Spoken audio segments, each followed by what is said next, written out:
Before Eve, there was another woman. She was not made from Adam. She was not born to obey. Her name was Lilith. They tried to erase her, to demonize her, to bury her story forever. But the truth about Lilith is far more dangerous than they ever admitted. Was she the first monster or the first rebel? What really happened when she refused to kneel? We will peel back the layers of myth, ancient history and cultural memory to uncover the full story of Lilith. Drawing from ancient texts, suppressed traditions, comparative mythology and lost historical records, we will explore how her legend was shaped by fear, power and the suppression of autonomy. From the story of Lilith in the Bible to her transformation into the Lilith dark goddess, we will follow her journey, not just as a figure of mystery, but as a symbol of something far more dangerous: freedom. This is not the version of Lilith you heard in Sunday school. This is the real story of Lilith, the one history tried to erase. Tonight, we will reveal the lost origin of the first woman who refused to kneel. Let us begin. The woman the Bible tried to erase. Thousands of years ago, the world's oldest civilizations already whispered her name. In the ancient Mesopotamian texts, Lilith appears not as a mere villain, but as a mysterious, untamed force. According to scholars, the figure known as Lilitu, a wind spirit of the night, predates even the earliest biblical records. Leading historians suggest that when the Hebrews encountered these myths during the Babylonian exile, they absorbed and reshaped them into a figure who would become profoundly unsettling to later religious orthodoxy. Primary sources, from Sumerian demonology to Jewish mystical writings, reveal glimpses of Lilith as both feared and revered, an entity that defied the strict moral codes of emerging societies. Although no direct archaeological evidence ties to her, ancient inscriptions and protective artifacts invoke beings resembling Lilith, suggesting how deeply the fear of her autonomy permeated collective imagination. In the Lilith Book of Genesis tradition, a version that never made it into the official Bible, Lilith was Adam's first wife. Formed from the same dust as him, she refused to accept a subordinate position. When Adam demanded dominance, Lilith spoke one word: no. And that changed everything. So what really happened to Lilith? According to the Alphabet of Ben Sira, a medieval Jewish text, she fled to the Red Sea, a place associated with wilderness and death, rather than return to subjugation. Angels were sent to bring her back, but Lilith chose exile over obedience. She became, in the eyes of patriarchal scribes, not a hero, but a monster. This act of rebellion would spark centuries of vilification. But why? Why was Lilith demonized? Why was Lilith erased from the Bible? Leading theologians argue that Lilith's story represented an existential threat to the emerging religious structures built around obedience, hierarchy, and gender control. To permit a woman's open rebellion against divine order would be to crack the very foundation upon which Eden and society was supposedly built.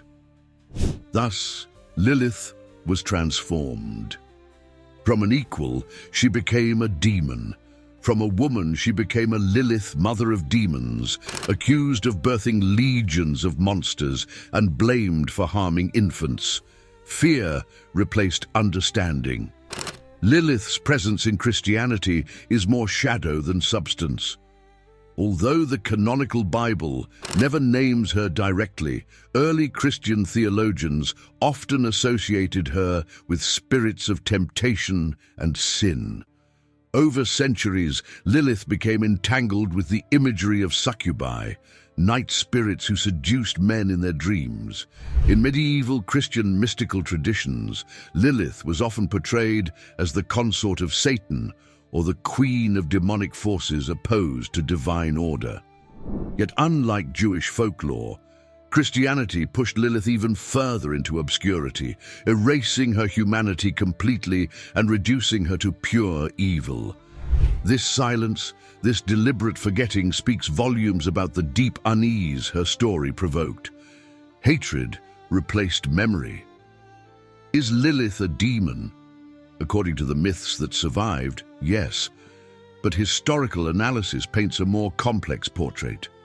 Scholars analyzing this period highlight that demonization was not based on evidence, but necessity. Lilith had to be feared to justify her erasure. The psychological toll of this transformation reverberates even today, buried deep within cultural fears of female autonomy and defiance. Lilith, the first demon, or Lilith, the first woman to say no? The question lingers, and the story deepens. As we move forward, we will unravel how Lilith evolved, resisted, and survived. From the forbidden texts of medieval mystics to her resurgence as a dark icon in modern feminism. Banned from Eden, the price of defiance.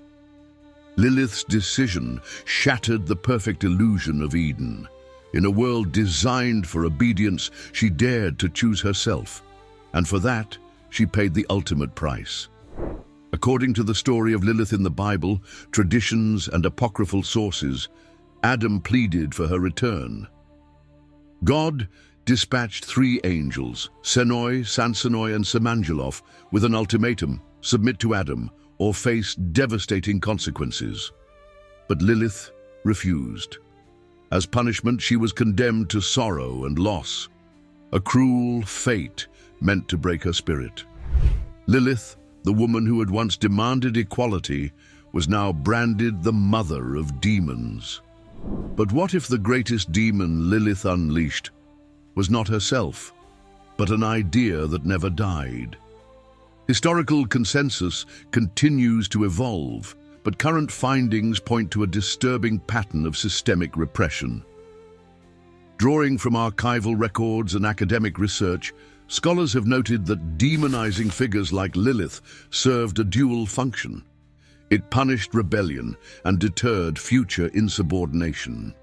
Thus was born the myth of Lilith, the first demon, a dark figure who roamed the night, endangering infants and misleading men. But strip away the fear, and another image emerges, that of a woman who refused to be owned. In examining Lilith's story, we find echoes of ancient societal structures, where autonomy was feared and conformity praised. The true origin of Lilith reveals something more profound than mere villainy. Anthropological analysis suggests that the emotional impact of these myths extended far beyond their surface terror. They instilled generations of women with a silent warning: submission is survival, and rebellion is death. But what if Lilith's story did not end at exile? Ancient mystical texts hint that even cast out of Eden, Lilith did not disappear. Instead, she transformed, adopting the archetype of the Lilith dark goddess, embodying chaos, sensuality, and hidden knowledge. Was Lilith Adam's first wife? Many whispered yes. Was she a demon or something more? The questions echo across time. What really happened to Lilith after she left Eden? Did she fade into oblivion? Or did she become something far more terrifying, a symbol that power could not fully destroy? The next chapter will uncover the hidden lineage of Lilith, not in the polished sermons of religious orthodoxy, but in the desperate whispers of folklore that refuse to let her die, because the deeper we dig, the more we realize. Lilith never truly left Eden. She was banished, but her defiance was never forgotten. The Dark Goddess, or the first demon. Banished from Eden, marginalized by early theological traditions, and erased from official scripture, Lilith could have vanished into oblivion. But she didn't. She became something even more dangerous. Over centuries, her figure mutated across cultures. In medieval demonology, Lilith was no longer just a woman who defied God's order. She became the Lilith, Mother of Demons, a nightmare who threatened the vulnerable and seduced the righteous. According to ancient grimoires, she was said to prey upon sleeping men and endanger newborn children, a terror lurking just beyond the edges of the known world. In Islamic tradition, Lilith herself does not appear in the Quran, but echoes of her myth linger in related figures. Islamic folklore speaks of Qareen, a spirit companion, sometimes malevolent, and tales of female jinns that tempt, mislead, or harm the faithful. Some Islamic mystical writings, influenced by earlier Near Eastern beliefs, mention entities strikingly similar to Lilith, beings associated with the night, with temptation, and with rebellion against divine authority. Although Lilith's name is absent, her spirit, the archetype of the rebellious, dangerous feminine, seems to survive. But is this what Lilith truly became, or what fearful societies needed her to become? Is Lilith a demon, or is she the original mirror of everything patriarchal systems sought to suppress? Scholars analyzing this period highlight the psychological toll exacted on individuals caught within these structures of power. Fear was weaponized. Myths like Lilith's were not just stories, they were warnings designed to haunt the subconscious and uphold control. And yet, even as she was branded a monster, something deeper was happening. In suppressed mystical traditions, Lilith was also revered, secretly, dangerously, as a Lilith, dark goddess. She represented the wild feminine, unbridled, untamed, and terrifying to those who worshipped order above all else. In some Gnostic sects, she was not a demon, but a cosmic force, embodying freedom, sexuality, and the dangerous power of self-possession. The real story of Lilith is a battlefield between these two visions, and the truth is that both were needed. To control societies, she had to be feared. But in secret, she became a beacon for those who longed for something more, for freedom. Anthropological analysis suggests that Lilith's transformation reveals deeper societal mechanisms often overlooked in popular narratives. Myths like hers didn't merely reflect cultural fears, they shaped them, embedding the idea that rebellion itself was monstrous. Why was Lilith erased from the Bible? The answer lies not only in theological disputes, but in the sheer threat she posed, a woman who answered only to herself. Lilith in modern culture is no longer just the monster of ancient nightmares.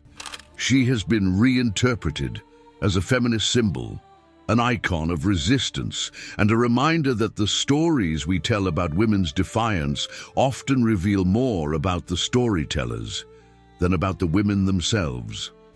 Today, Lilith asks us a question more frightening than any myth.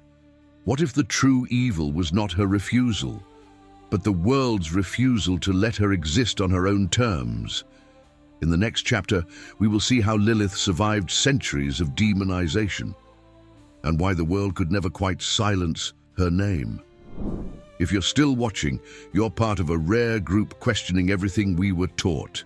Hit the like button and subscribe to our channel to help uncover more hidden stories like this. Let's continue. The story they couldn't kill. They erased her from Genesis. They reinterpreted her as a dangerous figure in evolving belief systems. They cursed her name for centuries. But Lilith refused to vanish. Even as official religious doctrine condemned her, hidden stories kept her memory alive. In Jewish folklore, she became the whispered terror of the night, but also the cautionary spirit who embodied the cost of silencing rebellion. Drawing from archival records and academic research, we find traces of Lilith embedded where few dared look openly. Magical incantation bowls buried beneath houses, ancient amulets etched with desperate prayers to ward off her influence, and medieval manuscripts hidden in dusty corners of secret libraries. Primary sources from the time reflect a stark disconnect between the official rhetoric and the living fears of ordinary people. To the theologians, Lilith was an abomination. But to the common folk, she was something far more complicated, a terrifying, almost sacred figure that demanded respect, even in her exile. The real story of Lilith did not survive because it was written by the victors. It survived because it burned into our fears and our dreams. Lilith, in modern culture, owes her survival to centuries of underground remembrance. In Kabbalistic mysticism, Lilith evolved yet again, not just a seductress or baby killer, but the queen of the Sitra Achra, the other side of existence. She became a cosmic counterweight to the rigid structures of divine order, the necessary chaos that creation itself could not suppress. Was she the mother of demons, or was she something older, wilder, an eternal reminder that no system, no matter how divine it claims to be, can crush the human yearning for freedom? Why Lilith was demonized, and why was Lilith erased from the Bible, begins to make a tragic kind of sense here. Societies that crave order must invent legends to justify suppressing those who resist. But Lilith's spirit is not so easily tamed. In the Renaissance, scholars rediscovered her through the fragmented manuscripts of medieval mystics. In the Romantic era, poets invoked her as the dark muse of passion. In the 20th century, feminist movements reclaimed Lilith as a symbol of autonomy, a woman who chose exile over submission, defiance over silence. What really happened to Lilith is that she became immortal in a way Adam, Eve, and even the angels could never anticipate, not as a villain, but as an idea too powerful to be chained. In the final part, we will confront how Lilith's curse still echoes in the modern world, and why her exile continues to haunt every struggle for freedom and power. The final revelation is the one they hoped you would never hear. Lilith's curse still lives today. Today, we no longer speak of her in hushed prayers over cradles, nor do we carve her name into protective amulets. Yet her story lingers, hidden in the evolving structures of culture, power, and belief that still shape our world. Lilith in modern culture has transformed. She is invoked in music, literature, and art as a symbol of rebellion, sexuality, and autonomy. In feminist thought, she stands as the first woman who refused to be less than equal. In occult circles, she is revered as a dark goddess, embodying the chaotic power that institutions still seek to suppress. But Lilith's curse, the punishment for daring to say no, still echoes. We hear it in every attempt to silence voices demanding equality. We see it in every system that rewards obedience and punishes defiance. We feel it in the lingering myths that cast powerful, independent women as dangerous, unstable, or evil. Why Lilith was demonized was never really about her. It was about maintaining a world where freedom had to be feared. The true origin of Lilith reminds us that the oldest stories are not about monsters. They are about power. And perhaps the most haunting truth is this: what really happened to Lilith is happening still. Every time a voice is erased, every time autonomy is punished, every time history is rewritten to sanctify submission and demonize defiance, Lilith's exile repeats. Is Lilith a demon? Or was she humanity's first symbol of unbreakable freedom? Tonight, we looked beyond the myths to uncover the full story of Lilith, the story they hoped you would never truly hear. But now, you know. But Lilith's story is not the only ancient myth twisted into fear. Long before demons and dark goddesses, another figure fell from grace. Lucifer.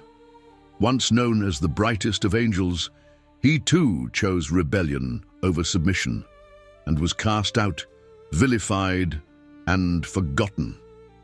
If Lilith was the first exile, Lucifer was her echo in the heavens. Their stories intertwine in ways few dare to explore. To uncover the chilling truth behind Lucifer's fall, the myths, the misinterpretations, and the origins hidden in Scripture, watch our next video. Was biblical Lucifer actually the good guy all along? What do you think Lilith truly represents? A demon, a goddess, or a mirror showing us who we are still afraid to become? Share your thoughts in the comments. Let's bring her story fully into the light. Don't forget to subscribe to our channel. Good night.